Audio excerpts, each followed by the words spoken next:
Olá, como está? Como foi a sua semana? Nós estamos juntos mais uma vez e vamos estudar a Bíblia, a Palavra de Deus. Antes, porém, nós vamos orar. Querido Deus, nosso Pai, orienta-nos através do Teu Santo Espírito no estudo da Tua Palavra, que nós possamos crescer espiritualmente, que o Senhor possa nos orientar em todos os momentos no ensino da lição. É a oração que fazemos no nome de Jesus. Amém. Muito bem, meus queridos, hoje nós vamos iniciar o nosso estudo na segunda carta escrita por Pedro e também vamos juntar no final a Judas. Vamos pular as cartas de João, falaremos depois.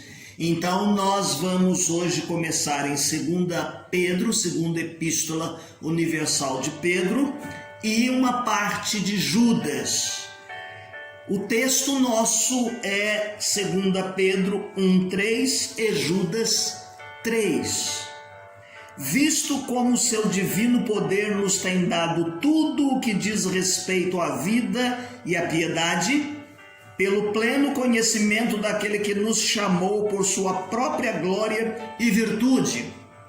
Amados, enquanto eu empregava toda a diligência para escrever-vos acerca da salvação que nos é comum, senti a necessidade de vos escrever, exortando-vos a pelejar pela fé que uma vez foi dada aos santos ou entregue aos santos. O nosso tema é ameaças a uma igreja jovem. Ameaças a uma igreja jovem. Não é muito fácil o começo de uma igreja. Nós vemos que uma igreja tem muitas dificuldades no início, na sua implantação, na sua caminhada, até que ela vai crescendo e começa a deslanchar. E nós percebemos aqui, meus queridos irmãos, nessa segunda carta escrita por Pedro, algumas coisas que também pertencem a Judas, a parte da carta escrita por Judas. E nós vamos entender aqui também que elas permanecem e demoram um pouquinho mais que os outros textos para serem incorporadas ao cânon bíblico. E este é um problema que algumas pessoas trazem à luz e às vezes querem desmerecer o autor da carta de Pedro. Ele está pretendendo que a igreja entenda que ela vai enfrentar ameaças externas, pressão política, dificuldades econômicas, perseguição religiosa. E enquanto estava estudando o texto, me veio à mente os dias que nós estamos vivendo e vários comentários que nós temos visto em algumas lives que às vezes nos deixam preocupados com relação ao relacionamento da igreja com o tempo presente e a pandemia. Esta carta escrita por Pedro, como nós já dissemos, ela vai demorar um pouquinho para ser incorporada ao cânon, e há uma explicação que eles tentam dar depois, que mais para frente nós vamos tentar entender o porquê disso. São 3 capítulos a carta escrita por Pedro, segunda carta escrita por Pedro. Aqui nós vamos ver a importância de uma fé engajada. É possível viver uma vida cristã com uma fé abstrata, uma fé apenas teórica? É possível viver? Naquele tempo e nesse tempo, 2 Pedro destaca a importância do conhecimento para a vida cristã. Olha só o capítulo 1, os versos de número 1 até o verso de número 4, ele vai dizer o seguinte: Simão Pedro, servo e apóstolo de Jesus Cristo, aos que conosco obtiveram fé igualmente preciosa na justiça de nosso Deus e Salvador Jesus Cristo. Graça e paz vos sejam multiplicadas no pleno conhecimento de Deus e de Jesus, nosso Senhor.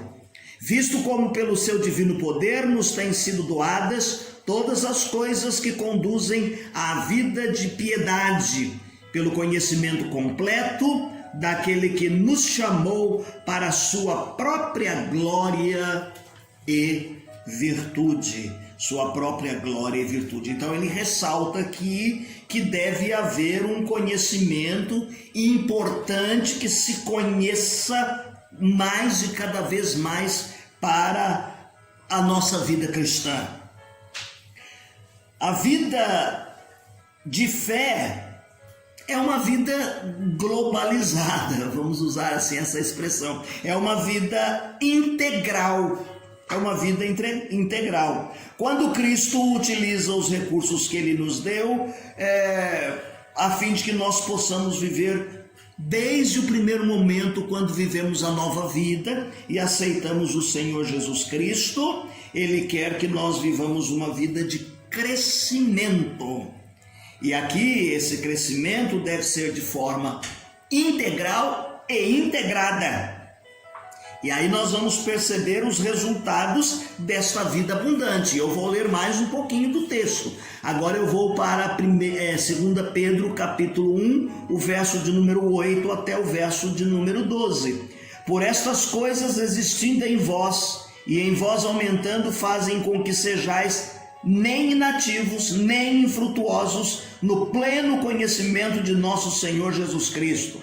Pois aquele a quem estas coisas não estão presentes é cego, vendo só o que está perto, esquecido da purificação dos seus pecados de outrora. Por isso, irmãos, procurai com diligência cada vez maior confirmar a vossa vocação e eleição, porquanto procedendo assim não tropeçareis em tempo algum, pois desta maneira é que vós será completamente cumprida a entrada no reino eterno de nosso Senhor e Salvador Jesus Cristo. Por esta razão, sempre estarei pronto para trazer-vos lembrados acerca destas coisas, embora estejais certos da verdade, já presente convosco e nela confirmados. Já fizemos menção à autoria desta carta e dissemos que algumas pessoas levantam dúvida com relação à autoria da carta ser de Pedro. O autor declara aqui no capítulo 1, verso de número 1, que ele foi testemunha ocular da transfiguração de Jesus Cristo. Capítulo 1, verso 16 ao verso de número 18. Então, estas declarações dão ênfase e apostolicidade ao fato dele ter estado com Jesus. E lá no capítulo 3, o verso de número 15, Pedro vai dizer também ser amigo de Paulo e ter convivido com Paulo. E ter convivido e reconhecido, ter sido reconhecido como apóstolo. Por que é questionada por algumas pessoas a razão da autoria desta carta? Porque ela foi usada muito pouco na igreja primitiva. Dizem que o uso dela foi muito pequeno na igreja primitiva. A outra coisa é a ausência de referência a esta carta no 2º século, também pouca menção no 3º século, e também há uma proximidade com o linguajar, com o conteúdo de Judas, da carta escrita por Judas. Também eles querem argumentar que o vocabulário aqui utilizado na 2ª carta difere um pouco do vocabulário usado na 1ª carta escrita por Pedro. Mas nós não temos nenhuma dificuldade em aceitar que foi escrita por Pedro, principalmente porque ele se identifica lá no verso de número 1 e ele se coloca como sendo aquele que escreveu esta carta. Ele diz: Simão Pedro, servo e apóstolo de Jesus Cristo, aos que convosco obtiveram fé. Então ele se identifica como sendo o autor desta carta. A data desta carta. Alguém disse que ele já estava prevendo a sua morte. Capítulo 1, verso 14 e o verso de número 15. De certo que estou prestes a deixar este meu tabernáculo, como efetivamente nosso Senhor Jesus Cristo me revelou. Mas da minha parte, esforçar-me-ei diligentemente por fazer que a todo tempo, mesmo depois da minha partida, conserveis lembranças de tudo. Então ele já antevia e previa que o tempo da sua partida, da sua morte, estava perto. Então, quando ele endereça esta carta aos seus leitores, ele faz esta menção, ele está dizendo que ela foi escrita logo depois da primeira carta. Não demorou muito tempo da escrita da primeira carta. Então nós podemos situá-la também no ano 60, assim como fizemos na primeira epístola escrita por Pedro. Qual é o propósito? Ele coloca aqui uma ênfase muito forte na conduta dos crentes. Ele coloca aqui que os crentes precisam se cuidar por causa dos falsos mestres. Está no capítulo 2 de 2 Pedro. Ao passo que a primeira carta escrita por Pedro, ela vai tratar da oposição externa aos crentes. E também destaca um pouco da oposição interna na igreja, representada também pelos falsos mestres. Então, na primeira carta escrita por Pedro, ele vai falar de oposição externa e interna. A oposição interna pelos falsos mestres. Agora, na segunda carta escrita a Pedro, que nós vamos entrar no seu conteúdo no nosso próximo encontro, ele vai falar muito a respeito da conduta do cristão, para ele tomar cuidado com esses falsos mestres. Aí, no seu conteúdo, no capítulo 1 de Pedro, ele admoesta os crentes a crescerem nas virtudes. E esse crescer nas virtudes tem uma medida. Tem algo a ser alcançado, e a estatura completa de varão perfeito, que é Jesus Cristo. Então nós temos que procurar crescer nestas virtudes, crescer na fé, crescer na bondade, no conhecimento, na piedade, na fraternidade e no amor. 2 Pedro capítulo 1, verso 5 até o 9.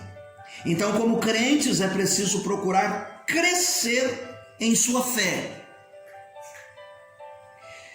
Não podemos ter uma fé estagnada.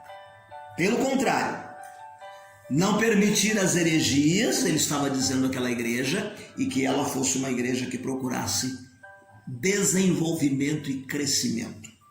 No capítulo 2 ele descreve os erros morais dos hereges. No capítulo 3 ele expõe o erro doutrinário deles com relação a negarem a volta de Jesus Cristo. A volta de Jesus Cristo. Então, desta maneira, ele vai concluir os seus apelos e ele vai mostrar aqui alguns antídotos para o posicionamento dos crentes do seu tempo, da sua época. Hoje nós vamos parar aqui, tá bom? Nós fizemos apenas um preâmbulo na introdução, falamos a respeito da importância de uma fé engajada, falamos a respeito da autoria, falamos a respeito da data e falamos a respeito do propósito. No nosso próximo encontro nós vamos entrar efetivamente na estrutura desta segunda carta escrita por Pedro, que é composta de saudações, provisão para o crescimento espiritual, perigo do ensino falso, uma lembrança acerca da volta do Senhor e as orientações finais. Então aí nós entramos no conteúdo desta segunda carta no próximo encontro que nós teremos. Ok, meus queridos? Eu gostaria que você fizesse a leitura diária que nós disponibilizamos no final dessa transmissão, a fim de que você pudesse ler diariamente a sua Bíblia, a palavra de Deus, meditar nela para o seu crescimento espiritual, para maior conhecimento de Deus, de Jesus Cristo, tá certo? Pedro vai dizer aqui que nós temos que crescer no conhecimento e colocar esse conhecimento em prática, e é lendo a Bíblia, a palavra de Deus, que nós crescemos porque conhecemos mais de Deus. Então faça suas leituras diárias, tá bem? Que Deus te abençoe.